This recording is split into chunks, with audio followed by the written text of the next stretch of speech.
Kini ang oras sa grasya. Wonderful grace of Jesus, greater than all my sin.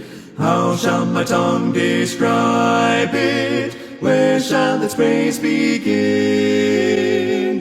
Ang tao gihatagan sa Dios sa iyang kaugalingon sa pagpili sa dalan nga angay niyang subayon. Pipila lamang ang nagpili sa husto ug matuod nga dalan. Samtang daghan ang nagsunod sa dalan nga daw matarong alang sa iyang kaugalingon.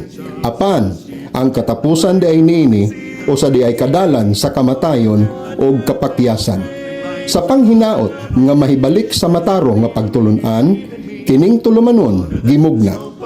Tulumanon kini nga nagahubit sa hustong pagbahin-bahin sa pulong sa kamatuoran. Busa aw hagon kamunamo sa pagpaminaw ug pagsunod nining atong programang Oras sa Grasya sa taknang alas 5 hangtod alas 6 sa hapon matag Domingo niini nga istasyon nga gihatod kaninyo sa Grace Gospel Church of Christ Things to Commission Incorporated. Atong abiabihon ang atong mga magtutudlo.